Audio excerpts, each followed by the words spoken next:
Now let's have a look at the fringe benefits for use of a motor vehicle. If we have a look at the right of use of a motor vehicle in paragraph 7 of the 7th schedule, we need to have a look at the value of the taxable benefit. So in paragraph 7.2, it actually specifies the value of the taxable benefit will be the value of the private use of the vehicle less any consideration given by the employee. So this is where the employee, let's say, pays 1,000 Rand for the use of the vehicle. This is not if the employee pays for the license, insurance, or maintenance and fuel. In terms of paragraph 7.4, the value of private use is calculated by taking either 3.5% or 3.25% and applying it to the determined value of that vehicle. We'll have a look in a second at what a determined value is, because that is also defined. But going back to that value of private use, we take the determined value, we multiply it by 3.5 or 3.25% if there's a maintenance plan. From that, we are going to deduct any consideration paid by the employee, and that is going to give us the value of the taxable benefit in terms of paragraph 7.4. Now, in the case where the vehicle is not owned but is held under an operating lease by the employer, the sum of the actual costs that the employer pays, so in other words, those rental payments that the employer pays every month, plus the cost of fuel, if the employer covers the cost of fuel, will be that value of private use. So in the case of a vehicle under operating lease, there is no determined value. Now if we have a look at determined value and how it is defined, the determined value is always the retail market value, excluding finance charges, except in the case of an installment credit agreement, where it is then the cash value, which includes VAT. In a question, we will have to give you the retail market value or give you the cash value of an installment credit agreement, or with the installment credit agreement, we could give you the information to calculate that cash value. Just remember that the retail market value includes VAT and excludes finance charges, and we will give you that amount in a test or exam. Now, if the employee gets the use of this vehicle more than a year, so a year or more after the employer purchased the vehicle, then we can reduce that retail market value. So in other words, almost an adjusted retail market value, if you would, where we reduce it by 15% for every full year. So if somebody receives a vehicle 16 months after the employer purchased it, we will only reduce it once by that 15%. If they receive it 28 months after the purchase by the employer, then we will reduce it only twice. So it's per full year, and it is not apportioned. So as I mentioned, the right to use a motor vehicle is set out in the 7th schedule under paragraph 7. We're calculating the taxable benefit per vehicle per month. So we will use the determined value multiplied by either 3.5% if there's no maintenance plan, or 3.25% if there is a qualifying maintenance plan. A qualifying maintenance plan requires 3 years or 60,000 kilometers, whichever one will qualify. It's important to remember that once we've done this calculation, if we are doing it on assessment, we will need to multiply it by the number of months. And if we're doing it for employees' tax purposes, if the employee obtained the use of the motor vehicle in the middle of the month, we are going to apportion it for the duration of the month that they actually had the use of the vehicle. This value is referred to as the private use of the vehicle under paragraph 7.4. However, in actual terms, this value includes both the business portion of using the vehicle as well as the private portion of using the vehicle. On assessment, we will go and take that business portion out.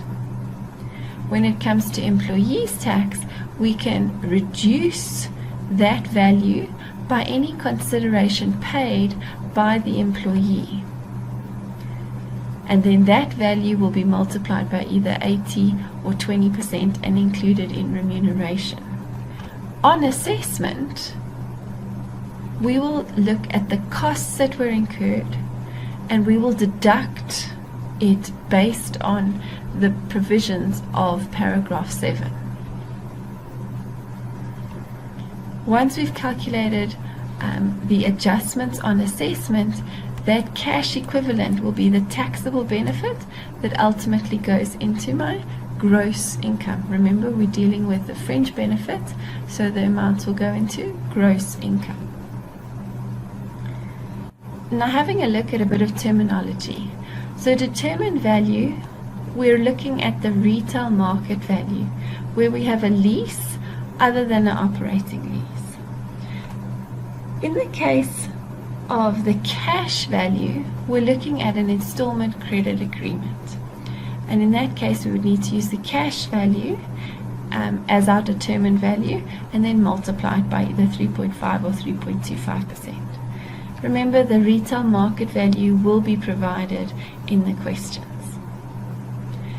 If we have a look at the employer in acquiring the vehicle more than or equal to 12 months before the employee is granted the use of the vehicle, we need to then adjust that determined value, which makes sense. If you think of an employer who purchases a car in January, let's actually make it 2060, and the retail market value on that car is 400,000. If you as the employee only receive the use of that vehicle the following January 2017, it would be unfair to tax you on the 400,000 that it cost the employer, because the value of the vehicle would have decreased or depreciated over that term. So in order to avoid companies just depreciating it in their own manner, SARS has set out a reducing balance method where we reduce that determined value by 15%, but it must be for every completed year that the employee receives it after the employer acquired it. So if we take this example, a motor car with a retail market value of 150 when it was purchased by its employer, and the employee gets the right to use the motor vehicle 18 months after. So we have the determined value, which is our retail market value, of 150,000. However, the employee got the use more than 12 months after the employer acquired it. Therefore, we need to go and adjust the determined value by 15%. So you can do that by just multiplying the retail market value by 85%. In this case, our determined value that we will use would be the 127,500, and that we will decide to go and multiply it by either 3.5 or 3.25%, depending on whether the vehicle has a maintenance plan or not.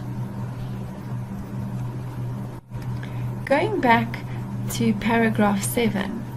Paragraph 7.6 says, in the case where the employee has more than one motor vehicle, the use of more than one motor vehicle at the same time, and both of them are primarily used for business purposes, then we need to work out which of the vehicles has the highest private use.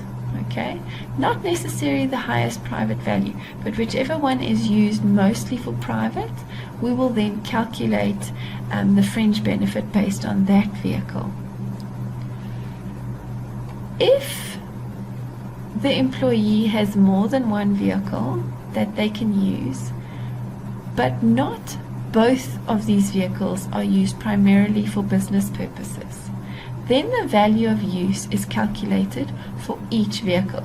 So an example could be an employee gets the use of a bakkie to go and do deliveries, but also has the use of a small motor car, which they use to drive to and from work and maybe to go to sales meetings.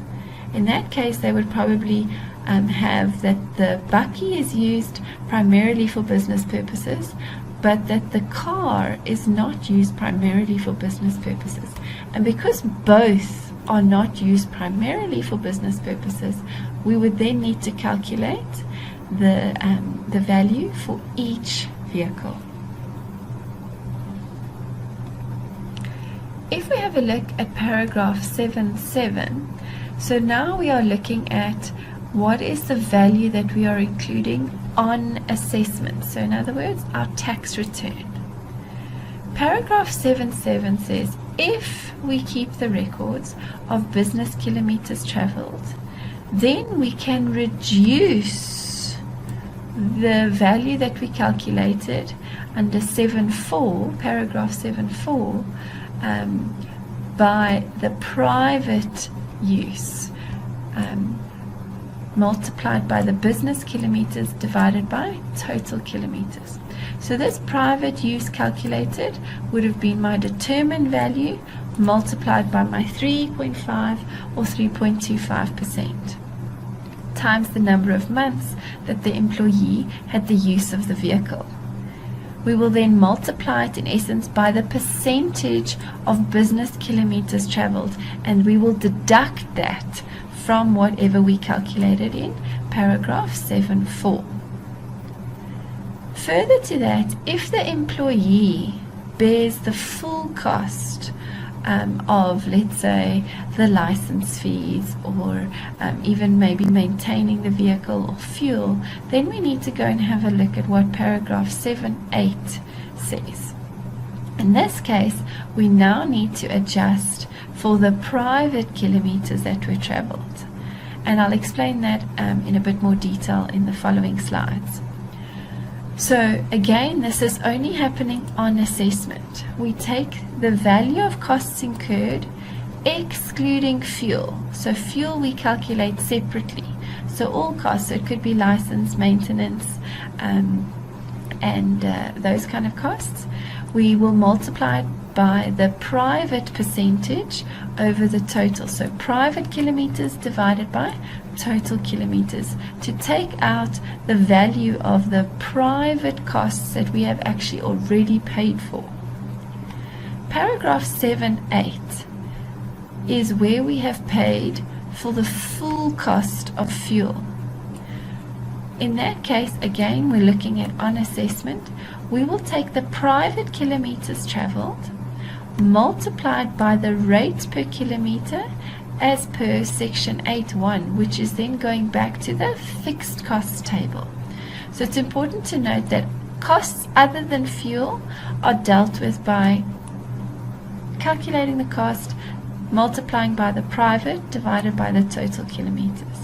Whereas where the employee bears the full cost of fuel, we must take the private kilometers and multiply it by the rate per kilometer in terms of the fixed cost table.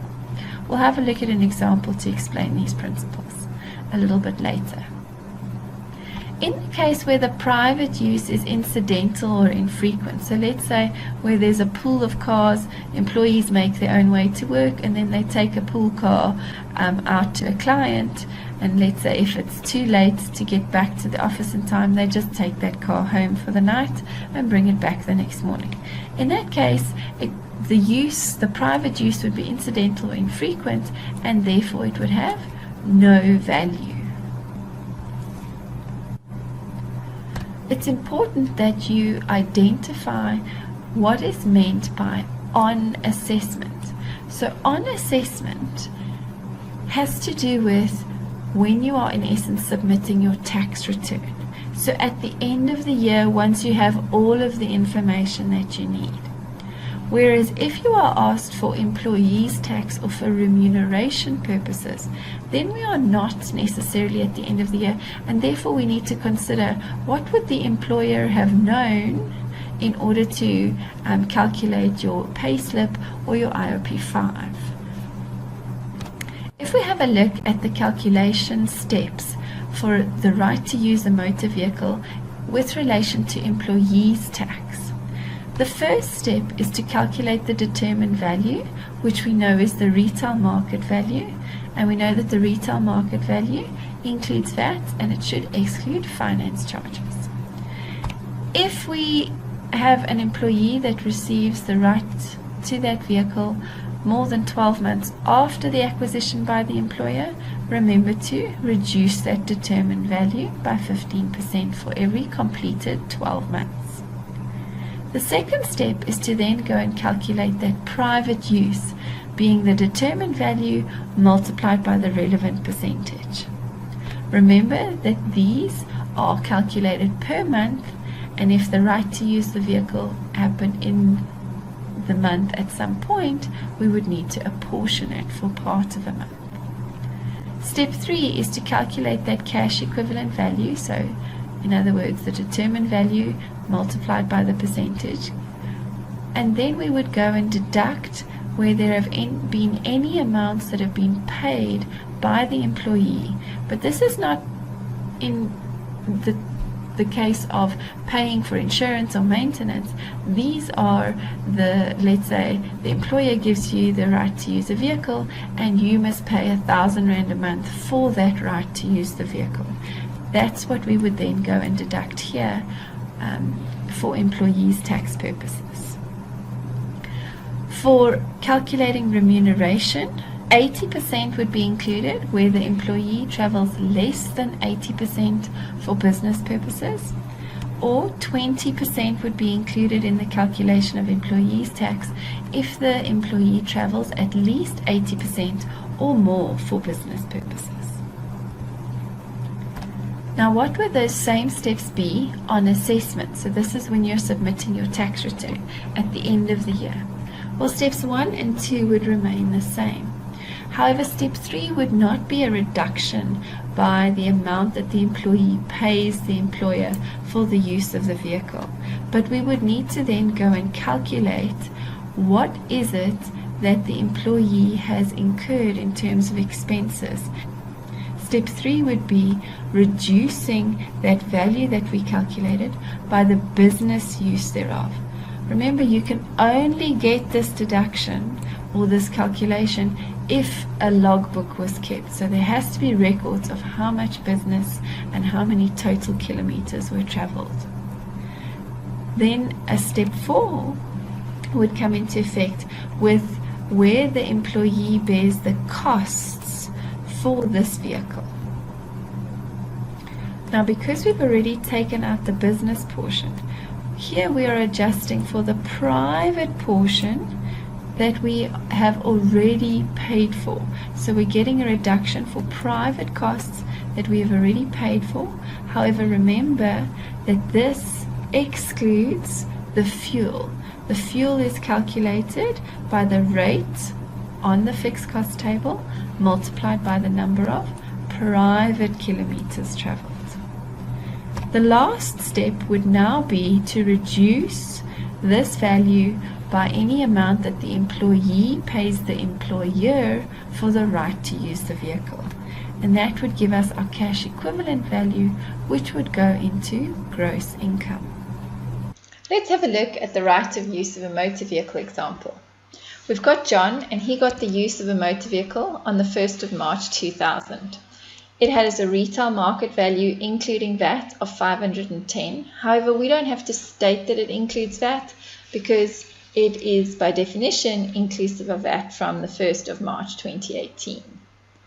It was purchased on the 1st of February 2019. So whenever you see a difference between the date that the employee got the use of a vehicle and the date that it was purchased, remember to consider that reducing balance method to reduce that retail market value. It further says there's no maintenance plan, so we know that we're going to need to, which percentage we're going to need to use, and that John bears the full cost of maintenance, insurance, licensing of the vehicle, and he kept the accurate records, and here they are for the current year of assessment. It further goes on to talk about the logbook, where he travelled 34,000, of which 19 were private, therefore obviously 15,000 were for business. What do we need to do? We need to calculate the fringe benefit amount to be included in the taxable income of John for the current year of assessment. Okay, so we are looking at on assessment. We are not looking at the remuneration amount in this case. First thing that we're going to do is we're going to go and adjust that value. We're going to adjust the retail market value by 15% for 1 year because it was a little bit more than 1 year, but we can only use full years. So we're going to adjust it by taking that 510,000 that was the cost to the employer or the retail market value, and we're going to reduce it by 15%. So we times it by 85%. That gives us the 368,475. Then we need to go and calculate the value of use. That value of use we're going to multiply by 3.5% because there is no maintenance plan. Remember, this gives us a monthly value and we need to work it out for the year of assessment. So remember to multiply it by 12. Step 3, we're going to go and reduce it by the business portion. So the business portion means how much did we travel for business kilometers over total kilometers. And in terms of paragraph 7.7 on assessment, we can go and reduce that 154,760 by the business portion. What that leaves us with is in essence the private use. Okay, so this will be in essence the value of using the employer's vehicle for private purposes. But John actually paid some of those costs. He paid for licensing, he paid for maintenance, he paid for fuel. Therefore, included in those costs that he paid, he is already being taxed on this amount. Therefore, we get to go and reduce it further by the private portion. Remember, when we are dealing with fuel, we need to go and use the fixed cost table, the same table that you use for the travel allowance. So we look at what value the vehicle is. So it's sitting, the value of the vehicle including VAT. So we're there up to 570,000. We are going to take the fuel cost. So it is only the fuel cost that we're interested, and we're going to multiply that by private kilometers in order to reduce that private value even further and ultimately get the cash equivalent value, which will go into our gross income or taxable income calculation for assessment. So step 4, we go and we calculate the cost of the fuel. We take the private kilometers traveled and we multiply it by the rate in the fixed cost table. We also paid other expenses. However, just like in the travel allowance, fines are disallowed. And we're going to reduce it by those other expenses that we paid. So you can choose to do them individually, or you could add up all of those costs and work out the percentage that it relates to private. So it's the private kilometers over the total kilometers, and that will further reduce that value of private use. That will end up giving us our taxable fringe benefit, and that is the amount that we will go and include in gross income. Remember, because this is a fringe benefit in terms of the 7th schedule, it goes into gross income, whereas the travel allowance, remember, goes into taxable income under Section 8. What would happen if we looked at this from a remuneration or an employee's perspective? We would take that value of use that we calculated, being the adjusted determined value retail market value, times the 3.5% times 12, and we would multiply it by 80% because this employee traveled less than 80% for business. That is the amount that would have been included in John's payslip for the year. Obviously, if we're looking at payslip for a month, we would only have looked at the value for a single month and then multiplied it by 80% for remuneration purposes. This is also important to remember for when you're calculating the Section 11F limitation, that you adjust what we may have done on assessment versus what we do for remuneration purposes.